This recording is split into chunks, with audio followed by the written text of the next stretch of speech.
Howdy, howdy, Jordan Chariton, live with my comrade JT Cestkowski, status coup in the United Corporations of America.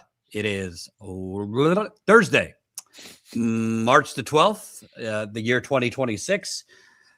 Where do you even start? Full disclosure, I have been up since 4 a.m. and I, 10 minutes ago, just finished a story that I've been working on since yesterday, posted to our Status Coup Substack, which you could support for free. You could sign up for free. And I believe that this story is extremely important and relevant related to the entire Jeffrey Epstein saga. Obviously, rightly so, first and foremost, the media coverage has focused on justice and accountability for the victims, for which we believe there's potentially thousands. Accountability for Epstein and his co-conspirators, which perhaps might be the president of the United States. But I think something that has not been covered as much, an element of this that has not been covered as much, is how exactly did Jeffrey Epstein die? Because I don't really care how Jeffrey Epstein died. Good riddance. But I do care if he was murdered, because if he was murdered, the question would be then, how was the highest profile prisoner in America at the time murdered? Who did it? And more importantly, who ordered it and why? Because I think the why is directly connected to this entire global trafficking ring and all of the people and entities Epstein had blackmail on and a lot of dirt on. So we're going to get into my exclusive story, which stems from an interview I did with Dr. Michael Baden. Dr. Michael Baden is kind of like the go-to death doctor in the world. He had an HBO show called Autopsy. He was actually the chairperson on the forensic part of the JFK assassinations reinvestigation. So he was the chairperson on the JFK, whatever the fancy title for the JFK Commission and reinvestigating his assassination. He also was the chairperson for reinvestigating Martin Luther King's investigation. As to the forensic aspects, which with JFK, obviously the autopsy was highly controversial, which would be a whole nother live stream. He also did an independent autopsy on George Floyd that the family requested. He's been used as an expert in a lot of high-profile deaths and investigations, including O.J. Simpson trial, among others. So I interviewed him yesterday or the day before. He has a contract with Fox, so he couldn't do it on camera, but I wrote it up. So we're going to go through it because there's a lot of, I would say, juicy things and newsworthy things, including the fact that it seems over 6 years later, JT, the noose that was allegedly used by Jeffrey Epstein to hang himself, as far as we know, there was never any DNA taken on that noose. You would kind of want to do DNA sampling on a noose that was supposedly used to kill yourself to make sure there's nobody else's DNA on said noose to actually investigate whether it was a suicide or homicide. As far as we know, no DNA ever taken.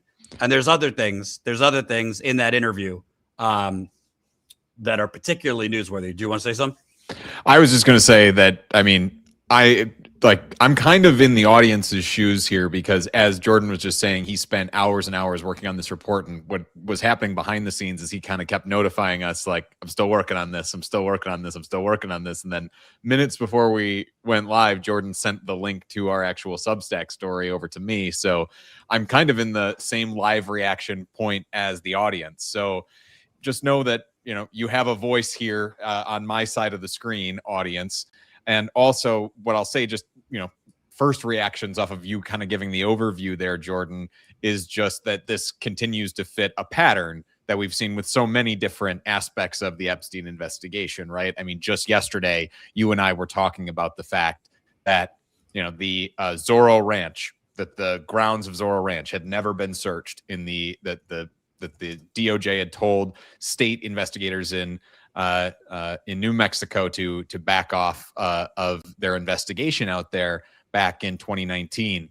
And as with just thing after thing after thing in this Epstein saga, it just shows that there was just no attention given to what you would assume should just be like due diligence, like basics of investigating some of the various crimes involved here, including Epstein's death, that you would think that if there was even the possibility of a homicide, as the medical examiner herself notes in her report, I don't know if you're going to get into that at all, but she even, during the initial autopsy, did not make a determination if it was suicide or homicide. So if that is still up in the air, why are you not testing for DNA, given that it is still an open question if it was a homicide or not at that point? Oh, we're going to get to the medical examiner. That's part of this. Okay. Before we get to the story, a couple public service announcements. We are now T-minus 3.5 hours until our members only video call. So this is almost the last call, folks. If you are a Status Coup member already, God bless you. You are funding our investigative and on-the-ground reporting. You will get the link to join our video call about an hour before the call. And we'll explain a little bit later how you get the link, but you should get it to your email if you're a member through our website, or if you're a member through YouTube, you'll see it under the community page, the community tab. But we'll give you a refresher later to look how you'll get the video link. You don't have to be on video, by the way. So if you just want to listen to the members call but not have your camera on, that's fine too. But a lot of fun. We usually go an hour or two. I think this is the first one you're going to be on since you joined. We always kind of give a little bit, spill some tea, give you the behind the scenes about what's going on here. And there's actually a lot going on. So that'll be at 7:30 Eastern. Yesterday, I believe we had about 20 or so signups. So hopefully we could do the same today. Simply put, we were on the ground for 2 months in Minneapolis, which cost us well over $30,000. And we do not have corporate funding. So we need to grow in order to keep reporting on the ground, keep expanding, because we need to expand, where all of us are kind of burnt out. So for those of you who can't support us financially, no worries about that. But if you can, you could support us for as low as $5 a month. That's statuscoup.com/join, statuscoup.com/join. We prefer you sign up to our website rather than YouTube. For a lot of reasons. So if you could sign up to our website, please do, statuscoup.com/join. If you're rather sign up for YouTube, have at it. That's the main public service announcement. And we'll keep reminding you throughout the show about the members call coming up tonight. I'll be on it. JT will be on it. Colin will be on it. Producer Michelle will be on it. Who am I forgetting? I think Ty might be on it. I don't know. So that's it. All right. Let's get to the Substack. So like I said, I interviewed Michael Baden, the forensic pathology. He was hired by Jeffrey Epstein's brother to observe the autopsy in 2019. So he didn't conduct the autopsy, but he was in the room. And at the end of the day, the guy has done over 20,000 autopsies, 50 years of experience. I just listed his credentials, including head of the forensic part of the JFK reinvestigation. So I trust this guy's, I trust his determination, perhaps more than just, your generic medical examiner doing an autopsy. And he said early on, like 2 months after, this looked to me like a homicidal strangulation. I'm not going to go into like the verbiage because I don't know. There's a lot of specific terminology and the hyoid bone and the thyroid, larynx, and all these things. But he said this did not look like a suicidal hanging. He had never seen a suicidal hanging where you have 3 fractures in the bone and the thyroid, larynx, and all that. But I wanted to interview him because more has come out about this supposed suicide that, to me, I think it's a conspiracy to say he killed himself. I think there's an overwhelming amount of evidence indicating that he did not kill himself, or at the very least, there was never a thorough investigation into how he died. So let's start. I'm going to kind of go through the piece. And again, you could read along, go into our Substack. Colin, if we could actually put the link to the Substack in the super chat so people could read along if they want. So, exclusive. Epstein's suicide, air quotes, noose likely never had DNA taken to investigate whether it was a potential homicide. As far as he knows, they never did anything with it. Forensic pathologist Dr. Michael Baden, who observed Epstein's autopsy, reveals to us about DNA never being tested on the nooses found in Epstein's cell. You don't need, JT, before we even read, you don't need to be a forensic pathologist. You just have to have a brain. There's two options. It's either a suicide or a homicide. Well, three. It could also be an accident. But suicide or homicide, if the Trump DOJ in the first term claimed it was a suicide and he used a noose, common sense would indicate, well, you want to take DNA on the noose to see if only his DNA is on it or if others' DNA is on it. Is that correct? That would be my understanding as a layperson, is that wouldn't you want to test all of the evidence involved for any of the potential outcomes here, whether it be suicide or homicide? And if you're working still under the assumption that, you don't know what it is, you have to work under the assumption that it is going to be a homicide, because that's going to involve more investigative resources, and you should probably err on that side of caution, especially when you are dealing with such a high profile case where there are, in terms of Jeffrey Epstein, I mean, we're talking about hundreds of victims, that are looking for justice here. You need to try and preserve the fact that you couldn't get this guy to trial for him to face that justice. Well, then your investigation into his death better be damn thorough. So that way, you are being a good steward of that legacy of the justice that should have been done in the court system.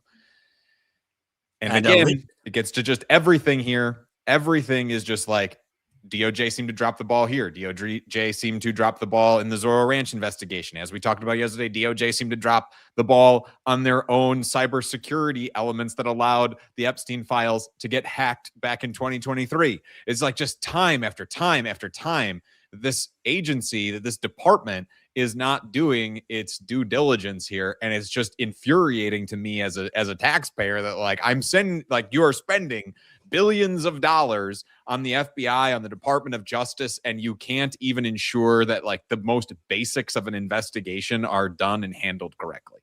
And by the way, we're going to have a talking one pretty soon about you continuing to say that taxpayer dollars. I need to give you a little Steve Grumbine modern monetary theory tutorial, because our tax dollars don't actually fund federal spending. It does fund state and city resources, but not federal. But that's a whole nother story. We'll get to that another day. Steve Grumbine reminded me to tell you that. All right. So thank you, Aletha, getting us started as a new Status Coup member. I think we can get at least 20 new ones before the members call. So statuscoup.com/join or YouTube, whichever you prefer. All right. So I'm not going to read the whole thing because it's a long story, but we'll kind of stop and start. As ongoing demands for justice for the victims of Jeffrey Epstein and accountability for his co-conspirators continues to anger and potentially threaten President Trump, there has not been as much political and media attention paid to a major component of the Epstein saga. How did he die? And if he didn't actually take his own life, who did? Who ordered it? And most importantly, what were they trying to cover up? Quote, I believe President Trump authorized his murder. Mark Epstein, the younger brother of Jeffrey, wrote in a 2023 tip to the FBI, adding that he thought his brother was murdered because he was about to, quote, name names. So, not a small thing. This is not the janitor. This is Epstein's brother who wrote a tip to the FBI saying, I think President Trump essentially ordered a hit on my brother because he was about to name names. Well, who are those names, might we tell? Since Epstein's death over 6 years ago, another figure with far more expertise has agreed that the disgraced sexual predator didn't commit suicide. Renowned forensic pathologist Dr. Michael Baden, who's conducted over 20,000 autopsies over a 50-year career. Baden, at the request of Mark Epstein, sat in to observe Epstein's autopsy, and now in a wide-ranging exclusive interview with Status Coup, he provided crucial insight and shocking revelations that cast further doubt on the official suicide story.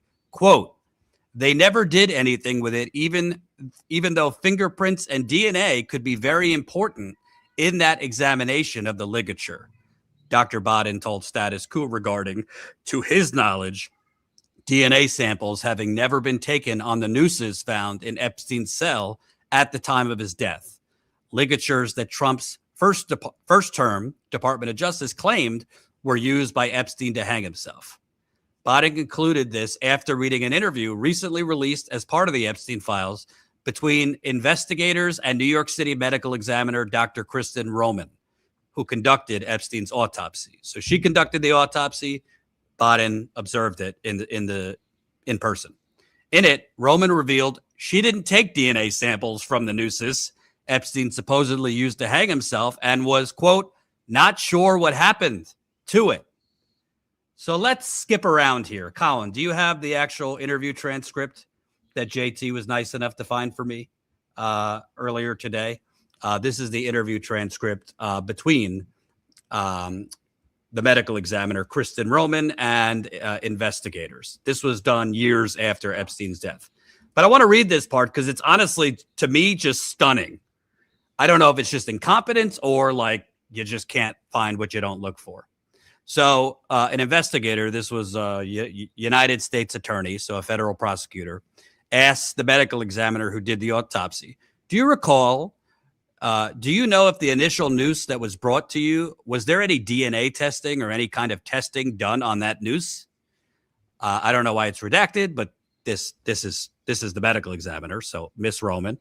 I didn't swab it or anything. We're instructed not to do that, just to submit it. So I'm not sure what happened to it after I bagged it up and gave it to evidence. The attorney, when you say submit it, what does that mean? It means that I bag it up again and submit it as evidence, and then whoever is investigating, the cops, you guys, whoever it is, they decide whether or not to do DNA testing. I don't actually order that. Prosecutor, okay. Medical examiner, because it's irrelevant to me, really. So hold the phone. Hold the phone. First of all, according to Baden, at least in cases in state prisons, the medical examiner actually does take DNA samples. So perhaps this was different because this was a federal prison, but seems odd to me when she's saying we don't actually do that. Well, Baden, who's done 20,000 autopsy, and by the way, was the chief medical examiner for New York City, he says that they do take DNA samples, but put that aside. She's saying that I just put it in a bag and handed it to whomever. FBI, by the way, presides over the investigations for deaths in federal prisons. So presumably she was handing it off to the FBI. You're the medical examiner? Okay, you say you didn't take DNA on the ligature, meaning the noose that Trump's DOJ says was used to commit the suicide. You didn't take DNA. You don't know what was done with it. You didn't ask for further evidence. You didn't ask or get a report back if there was DNA taken on it.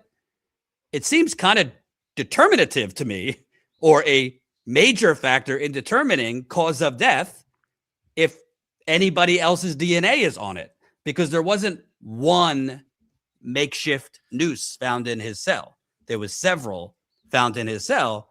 And she says it wouldn't have made a difference to me. Now, I don't want to play medical examiner here. I'm not an expert, but it just seems common sense. And we'll get into what Baden told me. This would be rather significant to determining suicide versus homicide. And I reached out to the New York City medical examiner for this story multiple times. Didn't get back to me. So as far as Baden knows, by the way, Epstein's brother asked for this information, was never given it if DNA was taken. As far as I know, DNA was never taken on the supposed suicide noose. Your thoughts? Well, the first thing that strikes me is how contradictory it seems to be from previous, reporting and evidence that we had here in this case. Is the medical examiner previously had said in previous reporting that getting access the medical examiner's office was not permitted access to, the crime, this, scene of the crime, if there was a crime that happened in Epstein's death, that the medical examiner was not permitted access to the crime, which we have heard is very important to being able to determine whether or not it was suicide, homicide, or accident as the cause of death.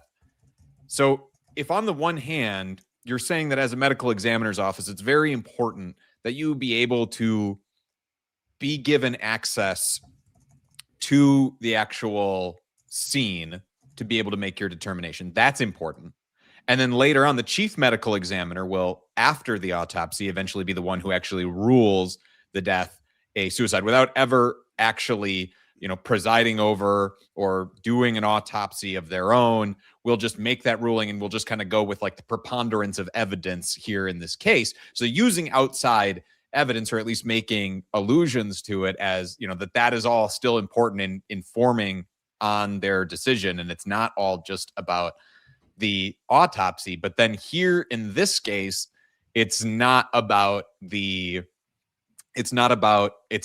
I guess not about the outside evidence that, needing to get the DNA is now not important. So it's this weird kind of wanting to have it both ways here for the medical examiner's office of evidence is important for us to be able to rule it's a suicide, but not important if it implicates homicide, is really what it seems like it wants to be in this case, which is just so perplexing. And it's like this is like peek behind the curtain. Like Jordan and I have disagreed and talked about if like Epstein is like suicide versus homicide.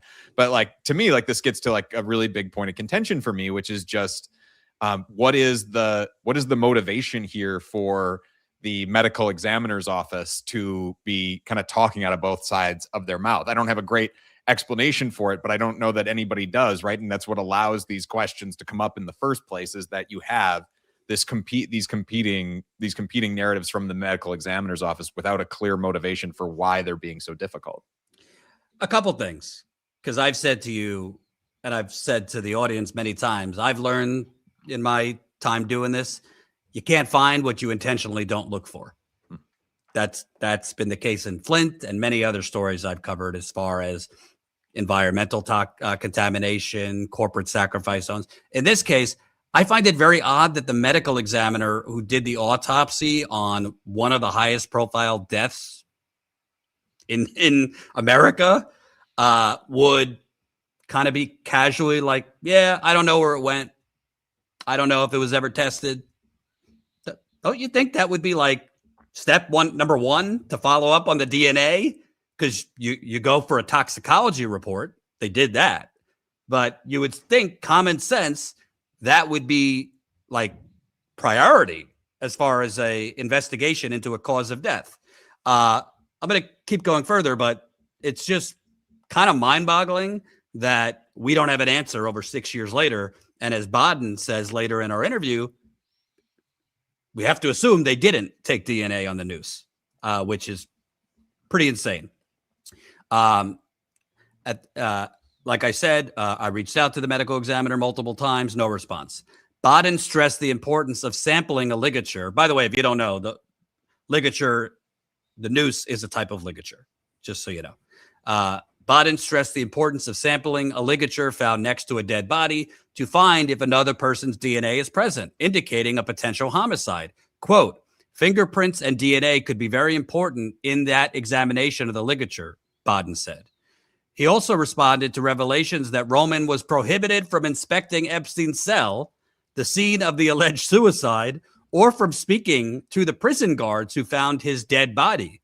Quote, the autopsy starts at the scene, and normally medical examiners go to the scene and interview whoever is at the scene that's of value and examine the body, Baden told Status Coup.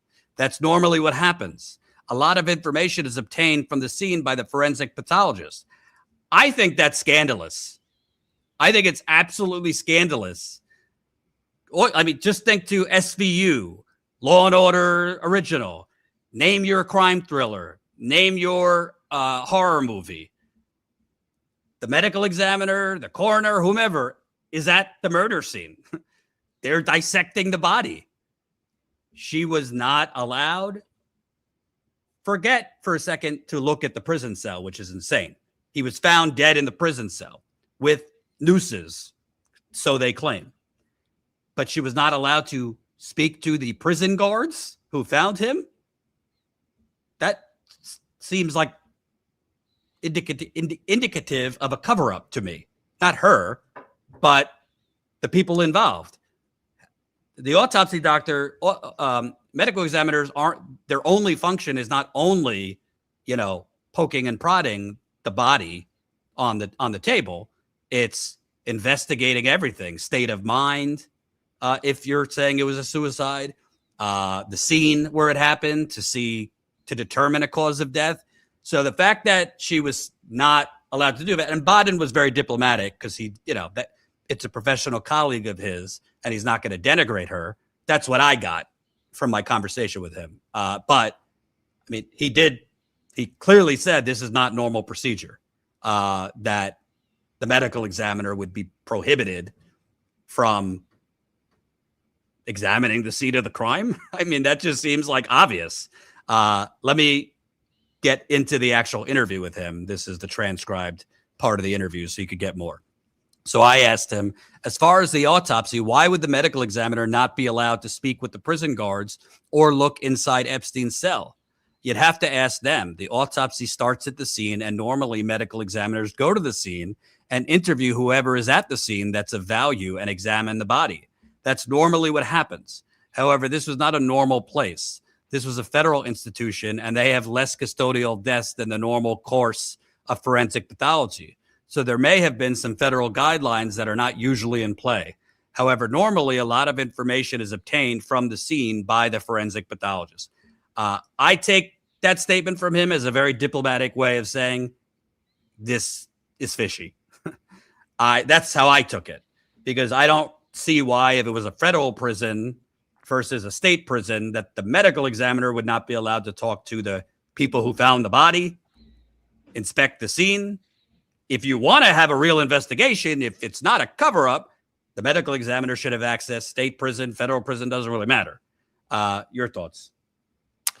I mean, yeah, I don't think it should matter, especially when you're trying to get to the bottom of an investigation like this. Like, just be open and transparent about, I mean, everything in this investigative process. I mean, sure. Keep going. I'll be right back. Yeah, sure. I mean, if you don't want to, I understand that you don't want to give access to the scene of a crime to like every, random Joe Schmo who says that they have a theory, but for the fucking medical examiner, the medical examiner should be able to have access to the scene, to have access to the witnesses, should be able to call for, the swabbing of DNA evidence, because that all could play a factor, as Dr. Baden is referencing in the interview that Jordan did there, that all of this could play a part in the determination that the medical examiner is going to make here about suicide versus homicide. And that is going to be the single biggest call that is ever going to be made in this investigation, because if it's homicide, okay,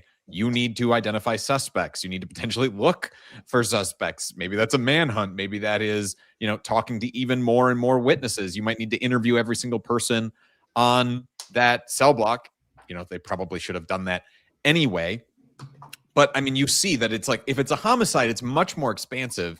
I mean, even as a layperson, I think that we can all understand that it is going to be a much bigger investigation if it ends up being a homicide determination. So don't you want to get ahead of that if you are the FBI, if you're the Department of Justice, by, bringing in the medical examiner as early in this process as possible, working with them so that way exactly where to allocate your investigative resources to be able to determine, to potentially apprehend, whoever the murderer might be, if it's determined to be a homicide. You would think that that would be what your incentive structure is.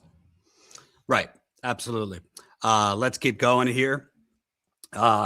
I asked him, and by the way, reminder, smash the like button, share this live stream. We're now 3 hours away from our members only call. So if you came to this late, 7:30 Eastern is our members video call. So if you're a Status Coup member, you will get a link to join that video call. Your video doesn't have to be on. You could just listen if you want, and you could sign up now. Anybody who signs up before 7:30 Eastern will get the link. We usually go for an hour or two, take questions, comments, concerns, spill the tea. It's a way of giving back and thanking you for supporting us financially to fund the investigative reporting, to fund the on-the-ground journalism. And we have good news. We've significantly grown. So we will give you some of that news during the members call. So we hope to see as many of you as possible tonight, 7:30 Eastern, 4:30 Pacific. All right. I asked, and the medical examiner said, according to her, the hyoid bone was fractured on the tip where it would have pressed up against the spine. This gets a little technical, but bear with me. Baden said, I saw the same thing she saw. My opinion was this was evidence of strangulation more than a hanging. We saw the same thing. I may describe it a little differently, but our opinions are obviously different. I asked, you have 40 to 50 years of experience in forensic pathology. You said you've never seen those injuries on Epstein from a suicide. Baden said, I've never seen 3 fractures in the larynx and hyoid bone in a suicidal hanging. And the medical examiner also said that she wasn't given the multiple nooses found on the floor of Epstein's cell, but she was provided photos of some of them. I gave a little editor's note here. When Epstein's body arrived at the medical examiner's office for her to conduct the autopsy, a single noose purportedly found by guards in Epstein's cell came with him. Baden told Business Insider he didn't see this noose when he observed the autopsy, but later saw photos of it in addition to photos of other nooses that were found on Epstein's cell floor. During Roman's interview with investigators, she revealed she was not physically provided.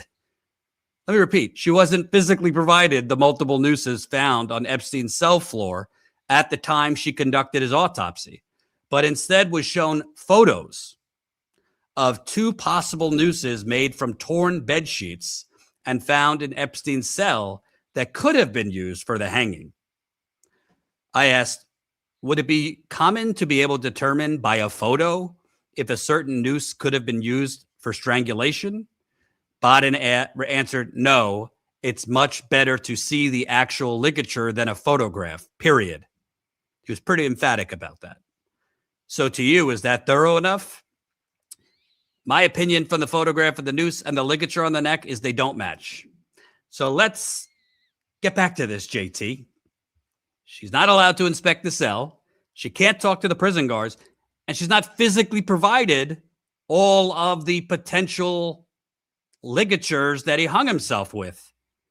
She's provided photos for which she somehow makes a determination based on photos. You know, you often ask, is it incompetence versus, maliciousness or worse? It sounds to me like the FBI did not want the medical examiner to have all of the evidence. No, and what's also disturbing to me is that, it seems like at least from what I've seen from that transcript, that interview, that FBI interview done with the medical examiner, that I found for you and sent to you. I only, perused a few pages of it, but I've also seen the reporting in Business Insider. I've read a lot of the other reporting around Epstein's suicide. You've probably seen more of it than me still, having gone through it for this piece.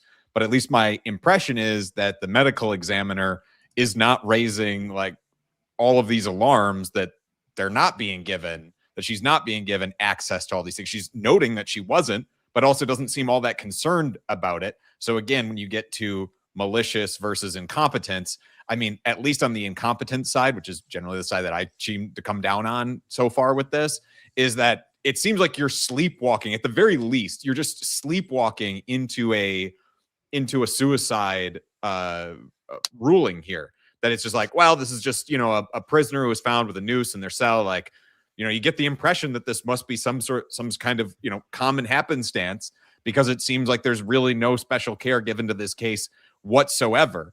As if like the DOJ, the state medical examiner's office, you cannot recognize, like, even at that time, like, I get that Epstein is such a huge deal now, but even at that time, I mean, Epstein was a big deal. Like, we can't act like this was like a common everyday, person to find supposedly having hung themselves inside of their cell, that this should be something that you would expect them to treat with a hell of a lot more seriousness than they are here. And again, that feeling of just like we're just sleepwalking towards the suicide Are we ruling. sleepwalking to it, or are we engineering it? Right. Well, I mean, that's the thing. I asked that because JT, who was president in 2019? I believe that was Donald J. Trump. So who would then be in command of the FBI? Ultimately, Donald J. Trump. And who was his attorney general, if you remember? At the time, would have been Bill Barr, I believe. Was Bill Barr known as the most ethical attorney general? I don't know every attorney general, but I'm guessing not. And Bill Barr's father hired who to work at the prestigious Dalton School with no teaching experience? That would be Jeffrey Epstein. And who came in very quickly after Epstein's death and declared it a suicide? Well, are you talking about like the pronouncements that were made from the administration or from the medical examiner's office? Yeah. Bill Barr, who had to explain why there was missing footage and why 2 guards fell asleep, et cetera, et cetera. So my point is, yes, incompetence is always a possibility, but we have to look at the timeline. Again, I'm sorry for beating a dead horse. Donald Trump was president from 2017 to 2020. His DOJ had almost all of the evidence that they ultimately used to arrest Jeffrey Epstein in July 2019. They had it all way before that. But they decided to arrest him in July 2019 after Trump met with Prince Andrew in the United Kingdom. They met in June. Obviously, Prince Andrew was one of the most exposed to potential blowback and punishment for his crimes related to Epstein and these women.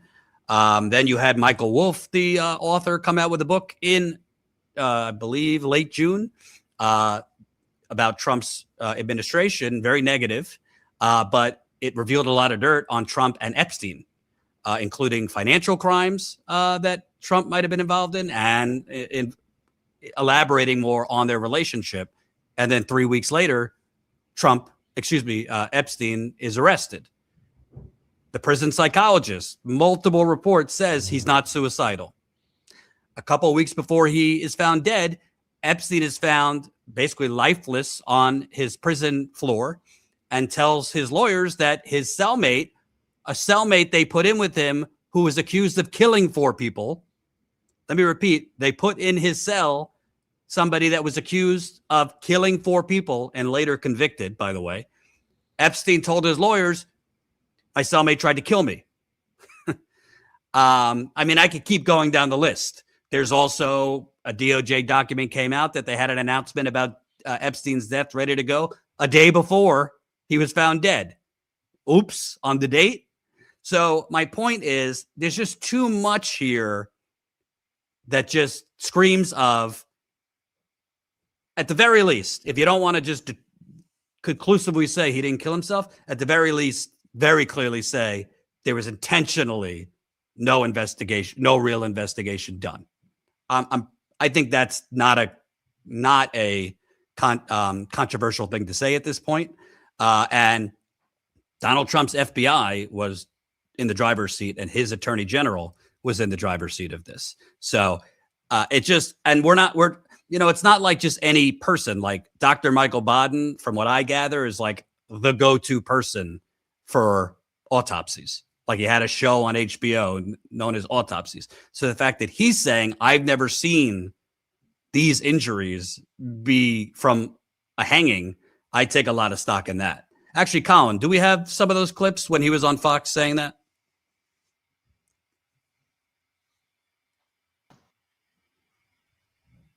Which one is that? Baden, when he was on Fox a couple years ago. Oh, I found it. So if you're there watching them perform this autopsy, you notice these 3 broken bones, and you believe it would be homicide. So that would mean another person would have gone into his cell, strangled him. Did he have any signs of trying to fight back? Well, they took a fingernail clippings to see if there's anybody else's DNA on it, and that hasn't been released. Neither has the information about whose DNA is on the ligature. A ligature was made out of torn strips of orange sheets, and whoever made it had to have a lot of DNA on it, and the brother's been asking that from day one. So wait a second. So you're saying that whoever made it has to have a lot of DNA on it, and there was? No, we don't even know who was examined. Could they? Right. That was in 2019. Over 6 years later, basically we're at the same point. We don't even know who was examining it. According to the medical examiner, she doesn't know who was examining it. She put it in a baggie and handed it off to law enforcement, and she never heard another thing. I mean, this is like the determinative fact. I mean, technically, I guess there could be other DNA sometimes, accident. You know, if there's a murder scene in the house, you might find DNA from the husband because he lives there. That doesn't mean the husband killed. But in this case, this is the actual noose. And I want to bring this back, JT, because you and I have kind of debated this privately, why this is so important. It's not about like whether we particularly care if Epstein killed himself or was killed. I'm not losing sleep that he's no longer alive. Why this is important, this guy had blackmail on possibly the president, other world leaders, financiers, celebrities, you name it. So there was a whole long army of people with a motive to take him out. And if somebody actually did, or perhaps more than one somebody did, to me, that is indicative of a much, much larger scandal here as to what was being covered up, what was being hidden here, that they went to the lengths of taking this guy out. Because you have to remember, they took him out. There were reports that Epstein's lawyers were just starting the process of talking to prosecutors about possibly cooperating. Well, Epstein, it was his sex trafficking ring, so obviously he knew he was involved. Obviously he could name names, and obviously the people who were involved would want to take him out. So that's why I think this is so important, because if he was murdered, then I'm not directly saying there's no evidence Trump ordered the hit. I'm not going to go there, although it's not out of the realm of possibility. But I think this is a major story. I think the media has done a horrible job. By the way, the media just very lazily regurgitated that he killed himself for years while they were ignoring the victims, because the victims were pitching New York Times, Washington Post. The victims' lawyers were pitching, not just the media, as we talked about yesterday. Let's not give Democrats a pass. They didn't care that much about this before Trump was president. Now they care. Some of them I think genuinely had an awakening, like Ro Khanna met with the victims and was very moved. But a lot of the other ones, they knew about this, but they weren't demanding justice. We've already talked about the Biden DOJ. I don't think they should get a pass either. You got to take off your blue hat and your red hat here. Shouldn't be political. This is to me, a bipartisan scandal. Plenty of Democratic Party donors knew Epstein. And by the way, Hakeem Jeffries, Chuck Schumer, in those files, they're trying to get him to fundraisers years after he was in jail in Florida for child sex prostitution, which is a ridiculous term because a child can't be a prostitute. But anyway, let me continue because there's other important parts here. So we've established the medical examiner was not provided all the physical evidence here. She was provided photos. I said, Baden said about the noose. No, the brother wasn't provided that information. He had requested it, and I didn't have that information. I learned for the first time from reading the testimony of Dr. Roman. She says she had placed the ligature in a bag and gave it over to some law enforcement person and doesn't know what happened to it, and it doesn't make any difference to her. And as far as she knew, she never got a report back. I gather from everything else, they never did anything with it, even though fingerprints and DNA could have been very important in the examination of the ligature. It doesn't necessarily make a difference as to the cause of death, meaning how did he die? Was it a asphyxiation, something else? we give out for further information like toxicology and DNA and microscopic examination of slides are all important in the autopsy report. And the information from the DNA will be important in the investigation of who might have been involved in a death. So I asked, and if it might be a homicide? He said, and if it might be a homicide, yes. If there's somebody else's DNA on it that shouldn't be there, for example, that might be important in evaluating whether it's suicide or homicide or an accident. There is more to the interview. It's long, so I'm not going to read the whole thing here. I think you got the key points. If you want to read the whole interview, it's up on our Substack. We'll put the link in our description. But I got to say here, to put a bow on this, and by the way, I hate to do this. I have to actually give credit to MSNBC. They actually did a segment on this last night, not on my interview with Baden, although they should. But I believe Ari Melber, who's a host at MS Now, excuse me, I think he did 20 minutes just going through all of the red flags, shall we say, on the suicide. So even like mainstream media is starting to catch up to this. I don't know if you ever watched House of Cards, but this seems very House of Cards-like to me. And I don't, the players we're talking about here, Donald Trump, United, royal family members or who are now banished, billionaire. These are not the most upstanding people that wouldn't be involved in a potential murder. And I also want to point out, JT, this recently came out, Colin, if you have the Substack. Not only was she not allowed to look at the prison cell or talk to the guards, but apparently investigators talked to inmates who were on that floor in Epstein's prison, and they told investigators that they heard prison guards scuttled together after Epstein's death, openly talking about, we need to cover this up. I don't know why this was front page news on the Miami Herald. Yeah. I have no idea why it wasn't front page news everywhere else. It absolutely should be. And it should be like one of the biggest follow-up like opportunities in the world right now, because this Miami Herald story where they talk about the guards, discussing a cover-up is based on an FBI interview with a single inmate.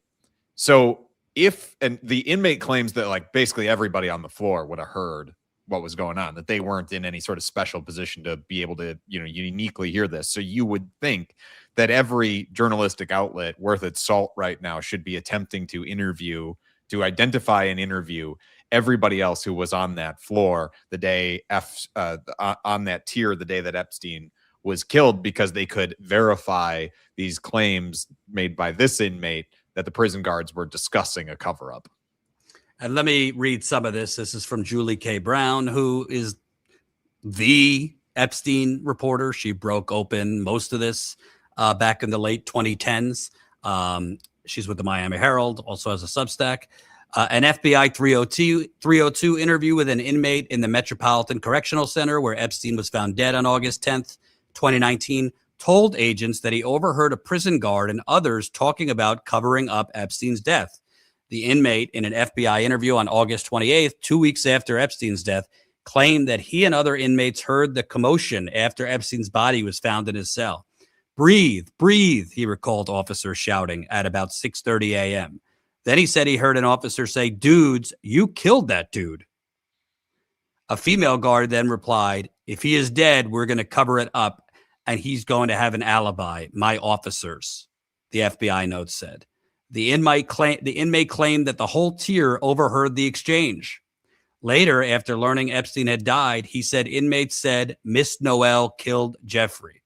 That's a reference to one of the prison guards who a separate story from the New York Post found had been receiving cash deposits in her account for upwards of a year, even before Epstein was arrested and put into that prison. But she received I believe a $5,000 cash deposit 10 days before his death, and was driving a Range Rover, which is a pricey car, at a prison guard salary. The handwritten 5-page report was taken in connection with a proffer agreement with the witness. So I want to get back to something. Again, this is one inmate. I don't know the inmate. I also don't know why the inmate would have reason to lie, but putting that aside, if what the inmate is saying is true, wouldn't it make sense why the FBI didn't want the guards to talk to the medical examiner? If the guards were feverishly trying to cover it up, because as Baden pointed out, he's never heard of two guards falling asleep at the same time. You know, two guards fell asleep, cameras are missing. These are all a lot of abnormalities, unusual things to happen all at once. There was also something that came out in the Epstein files where after his death, there was like a decoy car set up where sheets were put on top of a bunch of boxes to make the media think it was Epstein's body, but Epstein's body was put actually in another car. But I don't know about you, JT, but if the guards were involved, you don't want them talking to anyone. We know that the two guards were fired. But if they're involved, then everybody has to have the same story, and there might be one weak link in there. It all just seems very odd. And I think it needs to be investigated a lot more, because for something like this is a huge cover-up if it's true that he was murdered. And you have to think at least somebody, unless they're scared for their life, which is possible, would talk. But I don't know. We're going to keep digging into it, that's for sure. Any final thoughts on that before we move on? No, I do think that at a certain point we have to point the fingers back at ourselves and say, like, the onus is on us. If we're, I was just out there saying, like, oh, it's the biggest journalistic opportunity right now for follow-up to interview any of those inmates. Or, yeah, as you're pointing out, like, if this is true, then there has to be so many people that know something. It doesn't have to, they don't all know, like, who would have given the order, et cetera, et cetera. But I mean, you would have a lot of moving parts here that would at least know something, like, yeah, my boss was asking me to do some strange things around this time, blah, blah, blah. Like, it would be that kind of thing. And I do think that at a certain point, it falls back on people like you and me, Jordan, because I don't think we should be holding our breath and waiting for corporate press to really necessarily be digging into this, because if there is anything that the corporate and moneyed interests in this country have shown right now, it's that they do not want their attention. They do not want attention on Jeffrey Epstein and his crimes. So I do think at a certain point, we do have to, like, acknowledge our own responsibility here to, make time for this kind of work. Yeah, yes or no? Yes and no. Not to defend ourselves or make excuses, but status quo. Right. Yeah. It can't be all us, right? Like, that's the problem. Five too many people, big stories in this world. Like, we have me and you are the reporters. Yeah. MS Now, CNN, New York Times, AP. I mean, you're talking about hundreds of reporters, researchers, this and that. So it's kind of apples and tomatoes. But yeah, I mean, this needs to be investigated. Again, I mentioned MS Now. To their credit, we actually clipped out some of Ari Melber's segment yesterday. We'll play it for you. I think he did 20 minutes. So I think this is only 2. But we'll show you some of that, because he was pointing out there's a lot of smoke here regarding this so-called suicide. Let's show that. Tracking all of the errors in the Trump DOJ's original handling of the case. And then the following administration probed those failures, but ultimately issued the same finding of suicide. That 100-page report reviewed the available video cameras footage to conclude the last time anyone came near Epstein's cell was a corrections officer at 10:41 p.m. That's the government conclusion from a detailed probe and report across 2 administrations. But this new law famously forced out the secret internal documents from the same probe, showing other views within the FBI about the last person near Epstein's cell. DOJ said the officer was the last time anyone entered the area. But the Epstein files have revealed a secret FBI log of the same video, which spotted a flash of orange going up the stairs. Inmates wear orange, not officers. The FBI stating a, quote, flash of orange looks to be going up the stairs. Could possibly be an inmate escorted up to Epstein's tier. Now, the FBI's own video review detected that prison orange uniform of a possible inmate. That's big, but we are now learning it was cut, hidden, or accidentally left out of the DOJ report. And we could show you the locked tier around Epstein's cell, 10:39 p.m. that night. A blurry orange figure appears. The original FBI log calls it that flash of orange, could possibly be an inmate. And note that careful description, because then the DOJ review of the same footage changes it to write, quote, inmates are currently on lockdown. It's possible someone is carrying inmate linen up the stairs. Now, that's a huge difference. It replaces observation, orange, with conjecture.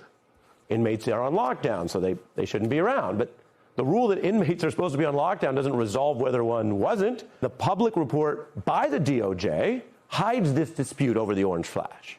It states that an officer appears to walk up the stairway. CBS's Daniel Rudnick first documented this in a report. Who entered Epstein's jail tier the night of his death? Newly released video logs appear to contradict official accounts.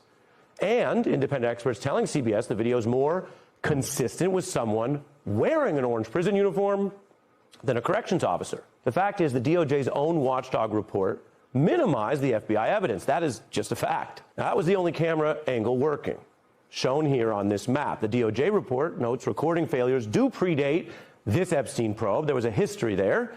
And the only working camera that covers a common area outside the entrance to Epstein's general area is here.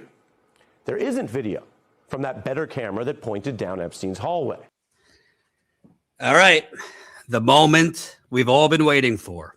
As JT has alluded to, he, not to blow up your smoke here, you believe he killed himself.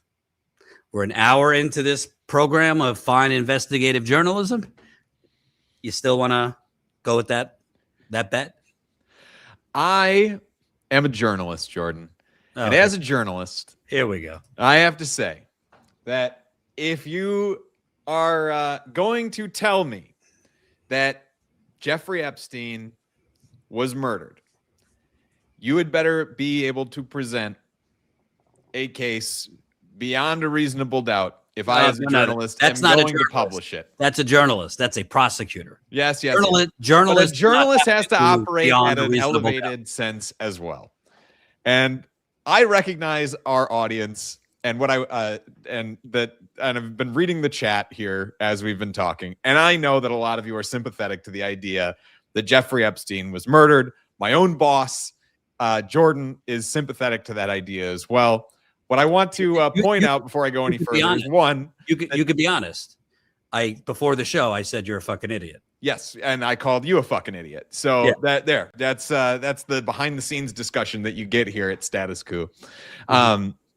Where what I would tell you is that one, you should take a lot of that should give you a lot of solace in the fact that we're not audience captured here at Status Coup. Just because we are, we get a lot of our funding from you guys, it does not mean I'm just going to bounce back at you whatever it is you want to hear. I will challenge you on occasion as well.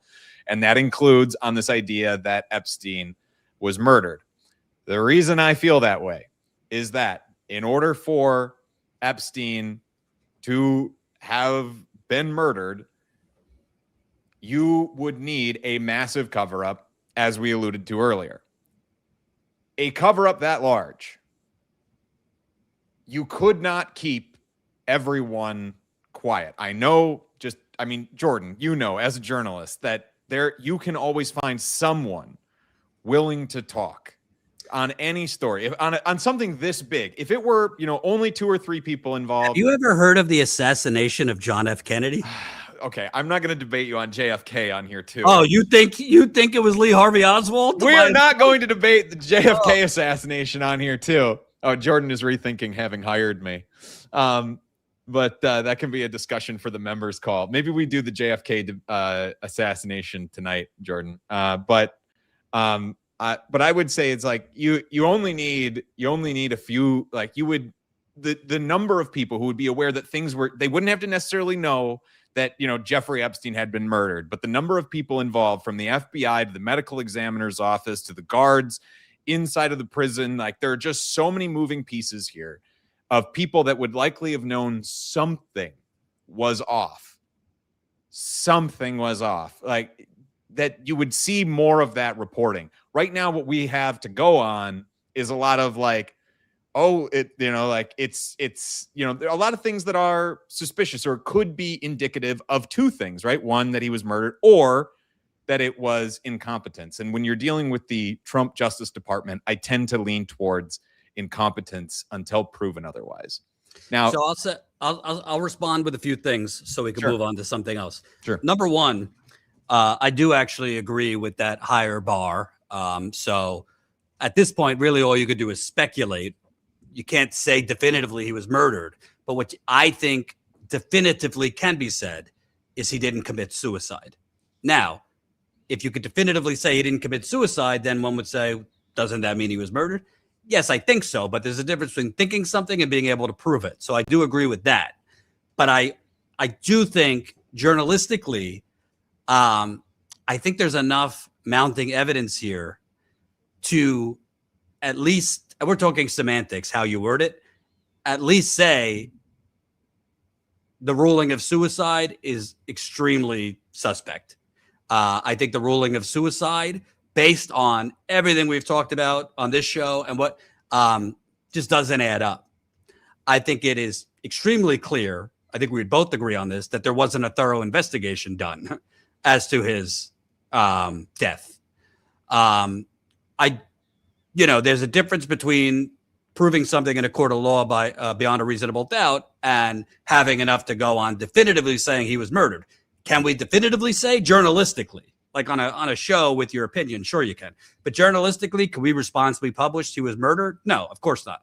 But my point is, I think this is not meant towards you, but I think in general, it's kind of lazy thinking to just take, because that's what they told you, he committed suicide with all of this. And I also, how my mind thinks, I look to people that I really trust if I don't have the expertise. I really trust Baden, but you know who else I trust? Julie K. Brown.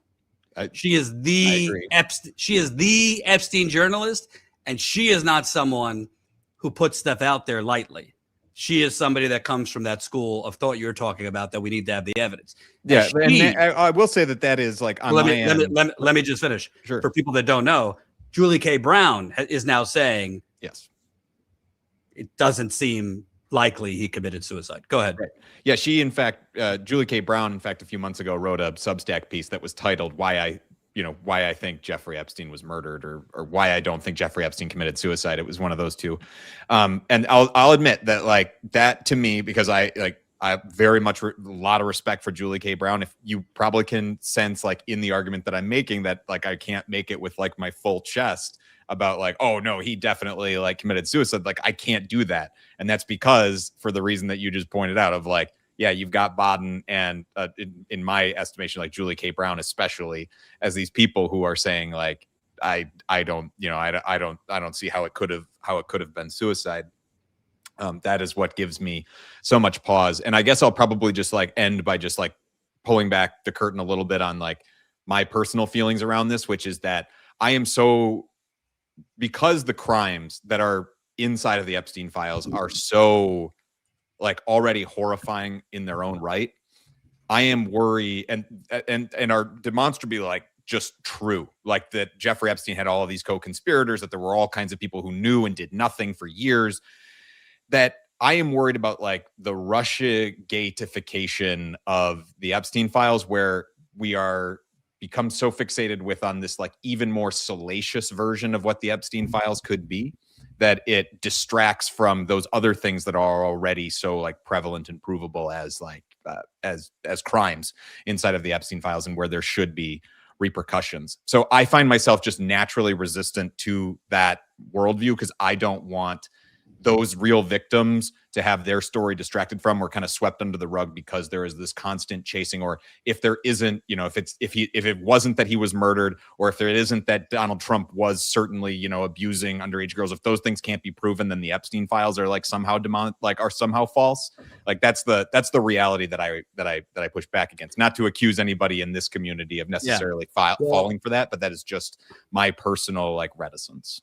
Well, I texted you about this when we were talking about this the other day. I understand that thought, but I would challenge you to think about it a different way. the reason that I can't speak for everyone else, but the reason that I have been covering the suicide angle so much is because I think it's directly connected to what you're talking about. I think the larger crimes and who was involved it's essential to know if he was murdered and who was involved, because I think if he was murdered, I think it is directly connected to this entire global ring.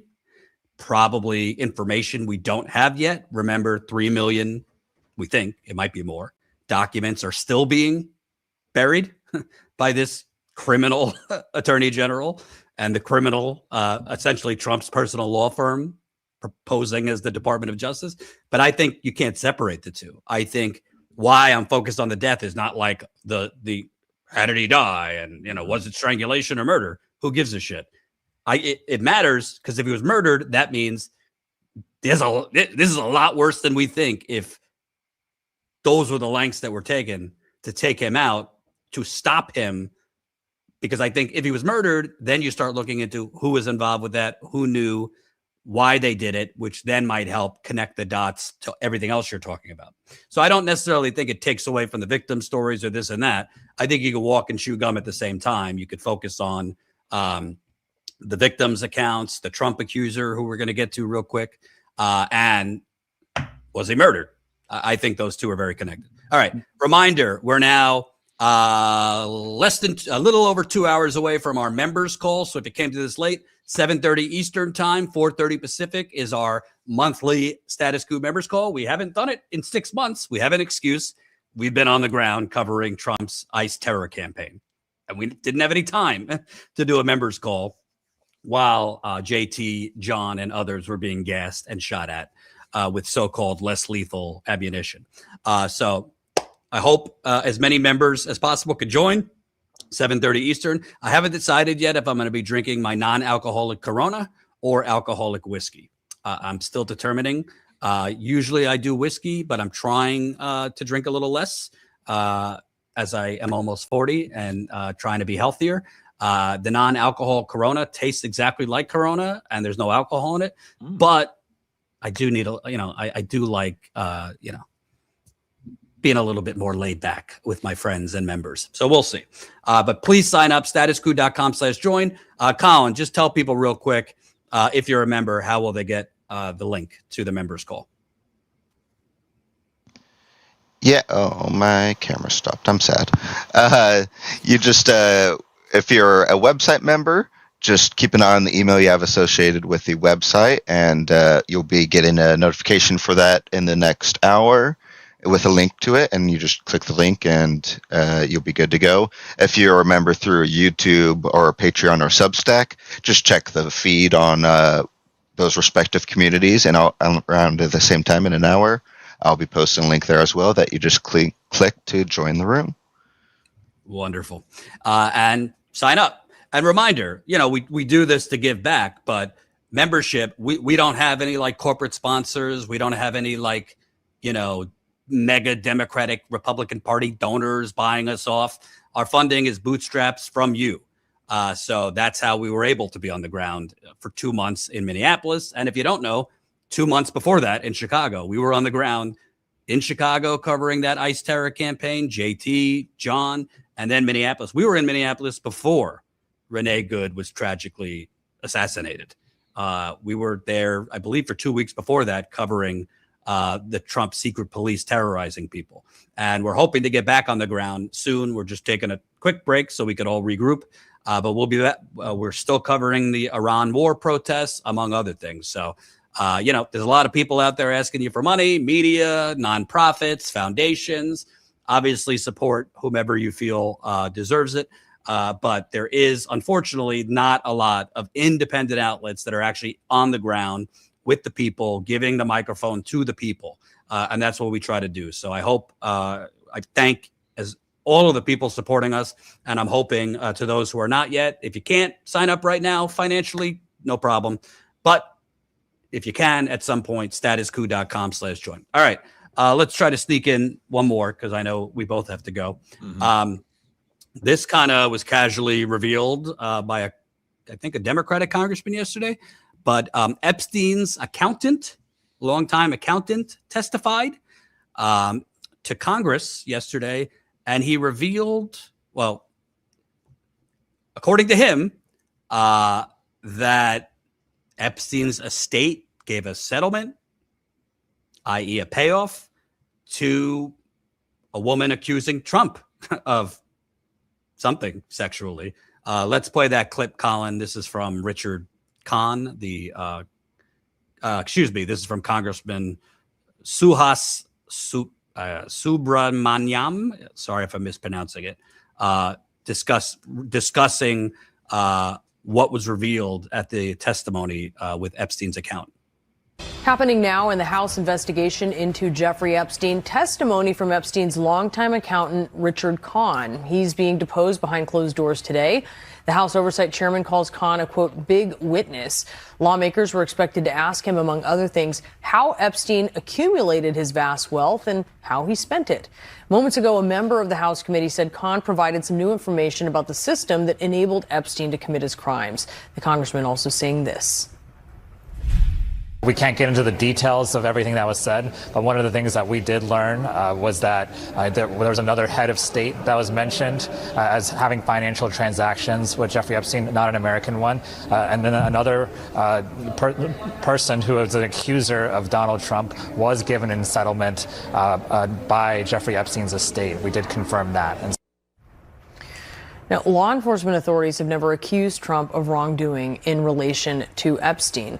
Kahn's attorney told CNN Kahn never witnessed any abuse by Epstein and was never told of any abuse. Kahn has also denied allegations he was a facilitator in Epstein's sex trafficking operation. We're joined now by staff writer for The Atlantic, Sarah Fitzpatrick. She's reported extensively on Jeffrey Epstein. That was something, what we heard from Congressman Subramanian there. Just a little behind the scenes. I'm sure you could say this too, JT. When they keep throwing in law enforcement has never accused Donald Trump of wrongdoing, that's their lawyer demanding they say that so they don't get sued. Yep. They don't really need to say it because it's kind of obvious that it's never been proven. He has been accused. It's never been proven. But you always hear this on all these networks, that legal notice, which they're being told to say. To be clear, I don't know which accuser that congressman was talking about, and I don't think it's the accuser that you've been reporting on and Roger Sollenberger has been reporting on, which is the now adult, but the woman who claims that Trump both sexually and then physically assaulted her back in the 80s. She was about ranging age 13 to 15. I don't think it's her because... Go ahead. I actually disagree with you, Jordan, that I do think it's her, because that's been sort of an open question as to whether or not she got, whether or not she had gotten a settlement. That there have been some outlets that reported that she had gotten a settlement, and there's some outlets that said that it was kind of inconclusive if she had gotten a settlement, or it looked like she hadn't. And so it had been kind of an open question. So it's really hard to go off of what that congressman said because he doesn't give all of the surrounding context, but to me, it does go there. It seems like they're saying oh, she did end up getting a settlement from Epstein's estate. I could be wrong because I'm, as you know, doing 20 things at once. Usually the several reports that I saw on that specific accuser was she never received a settlement. So if there are conflicting reports, I'll take your word for it. But if it is this accuser, then that makes this a whole lot more, I would say, big of a story because, Trump and his stooges deny everything, but they have openly and straight up denied this. So if they're denying it, why would Epstein's estate be giving a woman accusing Trump a settlement? Again, it's kind of connecting Trump and Epstein. That seems very odd to me. Yeah. I'll address that accuser first. There are conflicting reports, the Post and Courier out of Charleston, South Carolina, which is the local newspaper that did a lot of the verifying of that accuser's background, a lot of her story. They reported back in January that she had gotten a settlement from Epstein's estate, but it's been an open question because she had been part of this class action suit of of accusers against the Epstein estate. And many of those accusers then got a settlement payment, but she was deemed ineligible for that particular settlement payment. We don't know why. It could be that she had already negotiated like a separate deal. It could be one. That's the one that I was thinking of, that she was deemed ineligible. Yes. Yeah. And so what I'm saying here is that I think that the congressman could be referring to her, is my only point. Not necessarily that he definitely is, but he could be referring to her because it was possible that she had gotten a settlement payment, but we did not know for sure if she had. It was just possible. And it seems like they're saying like, yes, in fact, she did. Could be one way that you interpret what that congressman is saying, which if she got a settlement payment, like, holy shit, like that just adds so much to her story. Whether it's her or somebody or another woman, I think we need to I try to do this often and just take a breath. Yeah. Because so many abnormal things in this Trump decade have been normalized. A congressman just revealed that the accountant revealed that Epstein's estate settled with a woman accusing the president of sexual assault. That's a major fucking story. Like back in the old days, that would be the story. I mean, if it was Clinton, forget it. Whatever you think of Monica and what happened, I mean, that was consensual. And that almost took down a president. But this, he just changes the news cycle. I mean, you have, sure, there are tips in these Epstein files that are not true because people send stuff in to the FBI all the time that are not true. People send stuff in to journalists all the time that are not true. You should see our email inbox, or at least like it's not all of what they're claiming is true. But the fact that there's now, I mean, before the Epstein files, 2016, there was 15 to 20 women on the record. He sexually assaulted or harassed them, groped them, straight up raped them. You know, he still won election. I mean, he's on tape saying he grabs women down there, whether they like it or not. Don't forget his ex-wife. I don't remember if it was Ivana or Marla Mapers, one of them. There was reports that they claimed he raped his ex-wife. And there's also reports that his ex-wife, Marla Maples, when they were married, was saying to girls at Mar-a-Lago, you know, stay away from Epstein, this and that. Presume his wife at the time had said something to Trump. You would hope. So why isn't anyone talking about Marla Maples? I just did. So I just think it's a massive scandal. And on top of the scandal, we talked about this yesterday, JT, but for those that weren't here, he literally launched a war with Iran. They still haven't given an actual reason. The reasons have varied from Israel made us do it to they were going to get a nuke in 5 minutes, or it's just preposterous. The timing of that was as more was coming out about his Department of Justice hiding these documents, which, by the way, tell the audience they're still hiding. What is it, 30 something? Yeah, this was the clip of my interview with Roger Sollenberger that I pulled out, was to really emphasize the point that they are still hiding many documents related to this Trump accuser. Don't let the Justice Department fool you into thinking that they have released everything that they have about this Trump accuser. There is at least FBI notes that have not been made public. And Roger Sollenberger made the point to me that this is just the documents that we know about that they are hiding from us. In fact, we think that there is at least one document that it seems likely is that we don't even necessarily, that we can't even say for like, there are 3 documents that we can say for sure, these FBI notes that we know are still being withheld by the Department of Justice from being released about this credible Trump accuser. We think that there is probably a 4th, but we can't prove that. And then who knows what else we're able to, what else the Department of Justice might be hiding, because it was only through Roger Sollenberger's like very clever reporting here on the way he was able to figure out that these other interviews with this credible Trump accuser even existed in the first place and had not been included in the Epstein files. He had to do some very good journalism to find that and to document it. So there might be even more that the Department of Justice was better at just keeping under wraps than these few interviews that we withheld. Do we have time to play that before you go? Yeah, it's a minute and a half. I can play it. All right, let's play that. What NPR was able to provide, building on my reporting, and New York Times corroborated this. They confirmed that NPR seems to be right about this, that there are actually 53 pages missing. And those 53 pages are the interviews, but also importantly, the interviews are not transcripts. They are written from an FBI agent's notes. They're records of the interview. They're write-ups called a 302 form, basically a summary. The first interview we have, the summary, is 9 pages long, but there are also handwritten notes associated with that and pretty much every other interview the FBI ever does. They have to take notes because they have to memorialize it and then write it up officially and put it into the system, or whatever.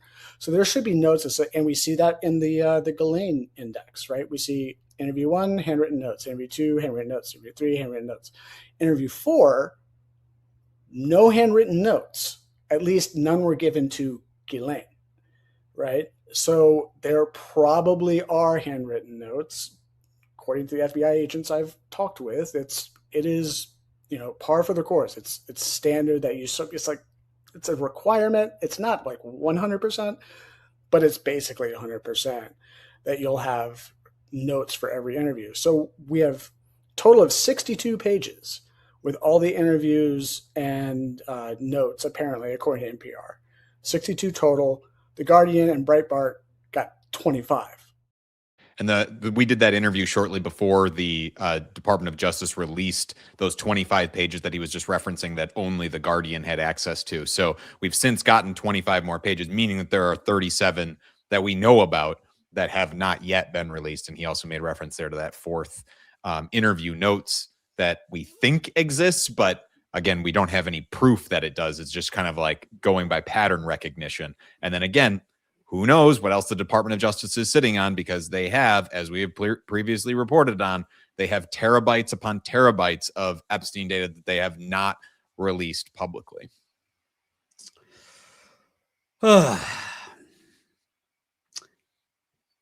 Unprecedented times is all I can say.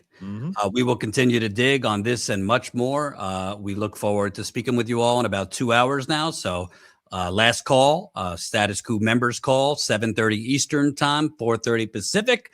You will get the link if you are a member. If you sign up to be a member before 7:30 Eastern, you will also get the link. We do ask you if you want to sign up, do it through our website. That's statuscoup.com/join. You get other perks as well, including merchandise discounts. We do have a store with great swag, behind the scenes videos when we're on the ground. And most importantly, you are supporting living, breathing, independent journalism. If you have any issues, by the way, if you're a member and for whatever reason you don't see the link, first check your spam. But if you can't find it, email us at info@statuscoup.com, info@statuscoup.com. And we will see you at 7:30 Eastern time on the video call. Thank you, JT. Thank you, Colin. And we will see you all. Oh, let me read real quick. New member Alethea. Hope I'm pronouncing that right. New member Reed signed up as a Status Coup member. Existing member Betty says, great reporting. Thank you. Thank you. Not easy to transcribe a 20-minute interview. Let me tell you, that took me a while. Sophie gifted a Status Coup membership. Thank you for the gift. Colin, I don't have my phone, so if we got any website members, I don't have it in front of me. If you signed up through the website, thank you. Oh, I'm checking right now. One moment.